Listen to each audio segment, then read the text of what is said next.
दो सफेद बाघ के बच्चे और शेरनी माँ। बाघिन ने दो बच्चों को जन्म दिया था। बच्चों के जन्म के बाद वो थोड़ी कमजोर हो गई थी। बच्चे अभी बहुत ही छोटे थे। वो खुद का ख्याल भी नहीं रख पा रहे थे कि ऐसे में एक बार बहुत ही तेज तूफान शुरू हो जाता है। तब उनकी माँ बाघिन कहती है, बेटा, इस तेज तूफान में मैं तुम्हारी रक्षा नहीं कर पा रही हूँ। मुझे इसलिए माफ कर दो बेटा, पर एक दूसरे का सहारा बनकर हमेशा रहना। उस तूफान में बाघिन की मौत हो जाती है। तूफान में उनका घर बर्बाद हो जाता है। दोनों छोटे बच्चे ऐसे में जाते तो कहाँ जाते। भैया, हम अब कहाँ जाएंगे? किसके सहारे जीवन बिताएंगे भैया? पहले हमें किसी दूसरे घर की तलाश करनी होगी, फिर देखते हैं आगे का।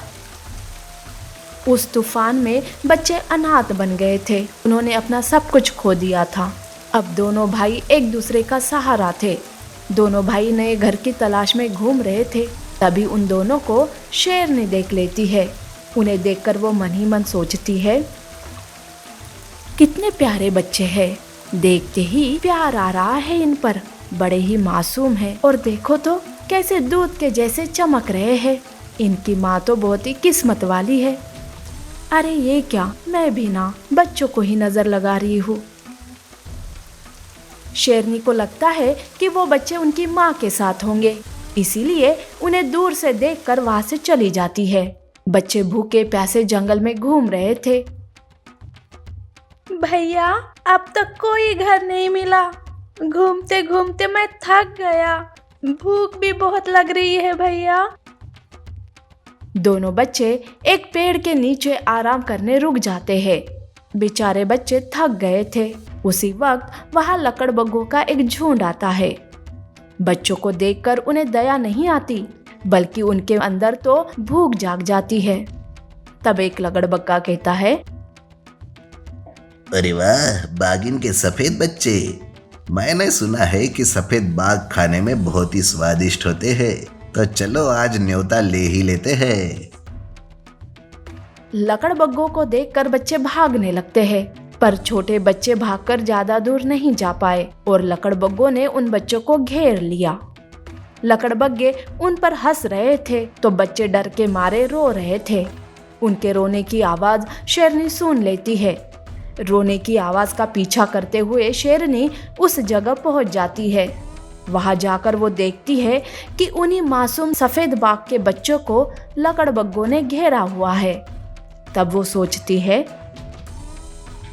अरे, मैंने तो सोचा था कि बच्चों की माँ होगी उनके साथ, पर नहीं, यहाँ तो लकड़बग्गे उन पर हंस रहे हैं। मैं इन बच्चों को इन लकड़बग्गों के मुंह का निवाला नहीं बनने दूंगी।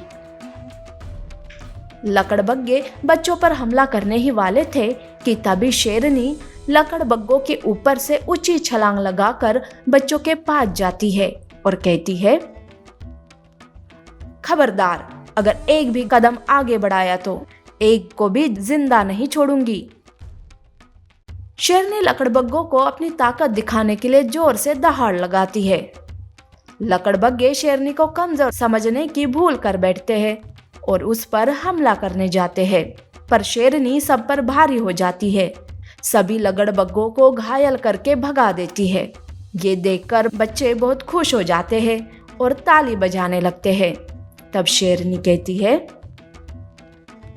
बच्चों, ऐसे अपनी माँ का साथ छोड़कर अकेले जंगल में घूमना अच्छी बात नहीं है। देखा, अभी तुम कितनी बड़ी मुसीबत में फंस गए थे। तब बच्चे सारी हकीकत शेरनी को बताते हैं।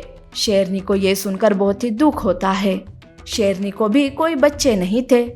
तब वो बच्चों से कहती है, बच्चों, क्या तुम मेरे साथ मेरे बच्चे बनकर रहोगे?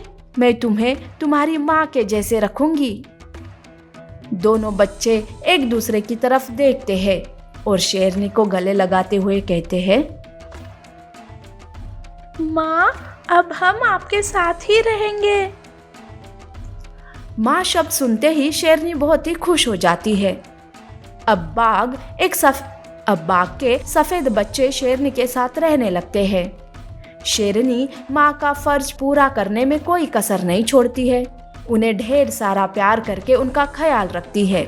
बच्चे भी शेरनी को ही अपनी माँ मानने लगते हैं। शेरनी बच्चों पर ढेर सारा प्यार नौछावर करती है। इस तरह से अनाथ सफेद बाघ के बच्चों को शेरनी माँ मिल जाती है और उसका प्यार भी। ऐसी और अमेजिंग कहानियों के लिए हमारे चैनल को लाइक और सब्सक्राइब करना ना भूलें। शुक्रिया।